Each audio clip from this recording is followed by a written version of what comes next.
I am gay. I am fat. I am Asian American. I'm a musical theater nerd. I am Catholic. I am really short. I am gay, Jewish, and over 40. I am black. I am a nerd. I am a Mormon with a boyfriend. We are a married gay couple. I am female. We are An interracial couple. I am from a very small town. I'm from a very small community, and growing up in the town that I grew up in, I thought that I was the only person that was like me. And even though I was never bullied at school, I bullied myself because in my mind I was different. And in my mind there was nobody in my community or nobody I knew that was anything like I was.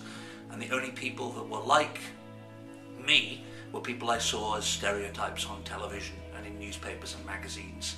And then, I moved to London, and then I moved to New York, and I found acceptance, and I found a life, and I found love, and I wouldn't trade it for the world.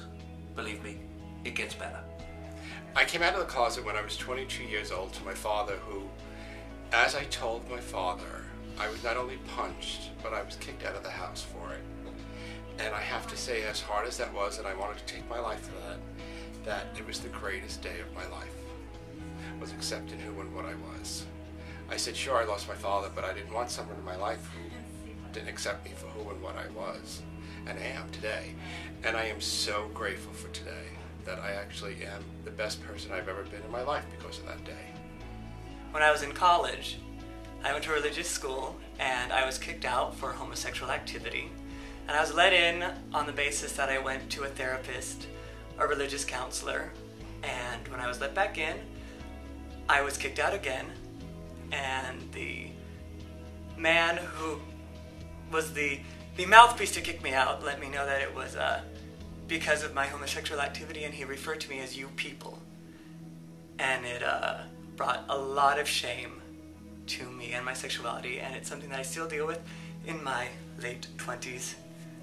And the one thing that really hurt is in the list of things to do to come back in was I had to go seek therapy, I had to see a religious leader, and I could not have prolonged hugs with other men. When I was younger, I was really, really short and into science, and I got picked on mercilessly by kids. I would get put into headlocks, I would get chased down the hallway and locked in that hallway so I couldn't get out. I would even eat lunch by myself. I mean, it got so bad that one time I was on a trip with my father, and my mother got a phone call asking if I was home, and when she replied that I wasn't, they said, well, it's a good thing, because they wanted to do physical harm to me.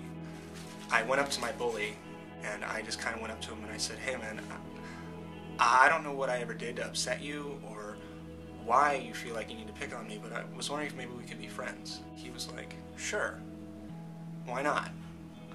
I don't know why I don't like you, and we actually became really good friends after that.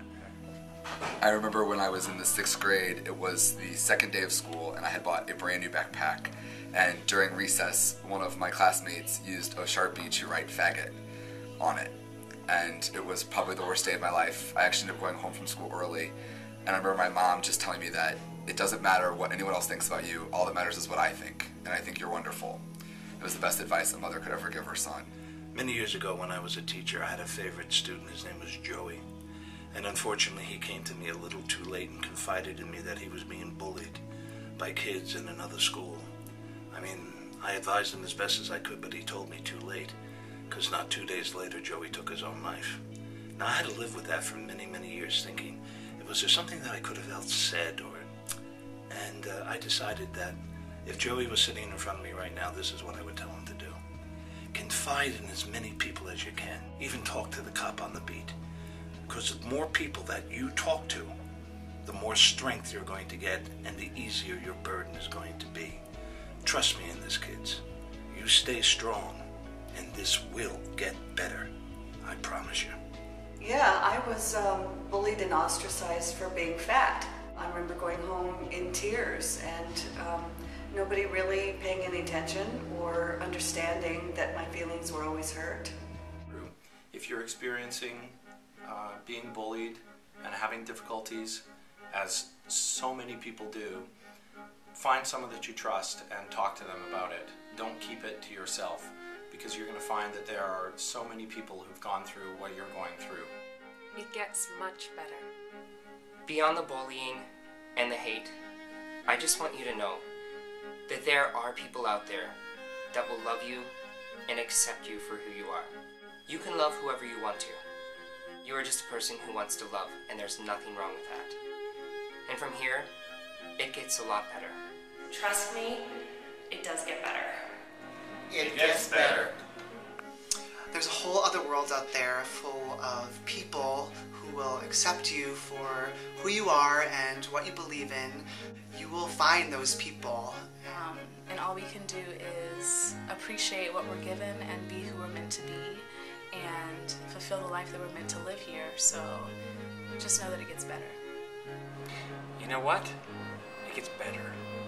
It gets a lot better. Trust me, it gets profoundly better.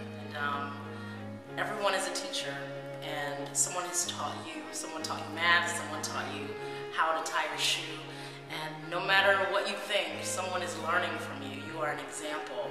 So just continue to live the best life that you can. Each day is a gift. One day you'll realize that it really does get better. It gets better. It gets better. It gets better. There are more people out here than you think who are very supportive and will embrace you through all your struggles, whatever you're going through. And believe me, it gets better. And if you found this message, which you have right now, you're obviously realizing that there's a bigger community out there of people who can sympathize with what you're experiencing and who are there to help you. It gets better. It gets better.